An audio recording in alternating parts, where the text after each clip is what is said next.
Hi friends, എല്ലാ വിദ്യാർത്ഥികൾക്കും സ്വാഗതം. ഞാൻ മെഹബൂബ്. വളരെ പ്രധാനപ്പെട്ട ഒരു വാർത്തയാണ് ഇപ്പോൾ നമുക്ക് ലഭിച്ചിട്ടുള്ളത്. സംസ്ഥാനത്ത് SSLC റെക്കോർഡ് വിജയമാണ് കരസ്ഥമാക്കിയത്. പക്ഷേ ഒരു പ്രശ്നമുണ്ട്. എല്ലാ വർഷവും റിപ്പോർട്ട് ചെയ്യുന്നത് പോലെ തന്നെ ഈ വർഷം ഏകദേശം 48,000-ഓളം വിദ്യാർത്ഥികൾക്കാണ് ഉപരിപഠനത്തിന് +1 അപേക്ഷ നിഷേധിക്കാൻ പോകുന്നത്. സീറ്റിന്റെ കുറവ് തന്നെയാണ് ഇതിന് കാരണം. ഏകദേശം 48,000-ഓളം വിദ്യാർത്ഥികൾക്ക് അഡ്മിഷൻ കിട്ടാതെ പുറത്ത് ഇരിക്കേണ്ടി വരും എങ്കിലും മലപ്പുറം ജില്ലയിലാണ് ഇതിൽ ഏറ്റവും കൂടുതൽ സീറ്റ് ഇല്ലാതെ പോകുന്നത്. എല്ലാ വർഷവും മലപ്പുറം ജില്ല ഈ രീതിയിലുള്ള പ്രശ്നങ്ങൾ ഫേസ് ചെയ്യാറുണ്ട്. 28,000-ഓളം വിദ്യാർത്ഥികളാണ് മലപ്പുറം ജില്ലയിൽ നിന്ന് +1 അഡ്മിഷൻ കിട്ടാതെ പുറത്തിരിക്കേണ്ടി വരിക.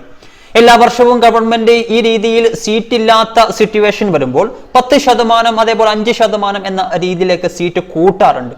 അപ്പോൾ ഗവൺമെന്റ് സ്കൂളിൽ അഡ്മിഷൻ നേടാൻ വേണ്ടിയിട്ട് ആഗ്രഹിക്കുന്ന വിദ്യാർത്ഥികൾ ഈ വർഷം കുറച്ച് പാടുപെടുക തന്നെ ചെയ്യും എന്നാണ് റിപ്പോർട്ടുകളിൽ നിന്നും ലഭിച്ച ഇൻഫർമേഷൻ. അതേപോലെ തന്നെ കോഴിക്കോട് ജില്ലയിൽ 9,000-ഓളം സീറ്റുകൾ കുറവാണ്. പാലക്കാട് ജില്ലയിലും 9,000-ഓളം സീറ്റുകൾ കുറവാണ്. കാസർഗോഡ് ജില്ല നോക്കുകയാണെങ്കിൽ 3,000-ഓളം സീറ്റുകൾ കുറവാണ്. തൃശ്ശൂർ ജില്ല നോക്കുകയാണെങ്കിൽ 800-ഓളം സീറ്റുകൾ കുറവാണ്.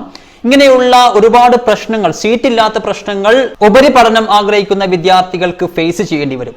ഗവൺമെന്റ് എന്തായാലും ഇതിനൊരു തീരുമാനം എടുക്കേണ്ട ആവശ്യം ആയിട്ടുണ്ട്. കഴിഞ്ഞ വർഷത്തെ കാര്യം നമ്മൾ എടുത്തു നോക്കുകയാണെങ്കിൽ മലപ്പുറം ജില്ലയിൽ തന്നെ നല്ല രീതിയിൽ SSLCയിൽ മാർക്ക് നേടിയ വിദ്യാർത്ഥികൾക്ക് പോലും +1 അഡ്മിഷൻ കിട്ടാതെ അൺഎയ്ഡഡ് സ്കൂളിൽ പോയിട്ട് പഠിക്കേണ്ട ഒരു സാഹചര്യം വന്നിട്ടുണ്ട്.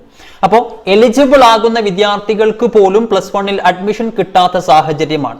ഈ 10ാം ക്ലാസ് കഴിഞ്ഞ് +1 ഹയർ സെക്കൻഡറി കരിയർ സെലക്ട് ചെയ്യുമ്പോഴാണ് വിദ്യാർത്ഥികൾ അവരുടെ ഫ്യൂച്ചർ പ്ലാൻ സെലക്ട് ചെയ്യുന്നത്. അതുകൊണ്ട് തന്നെ ഗവൺമെന്റ് നിർബന്ധമായിട്ടും ഇതിനൊരു പരിഹാരം കണ്ടെത്തുക തന്നെ വേണം.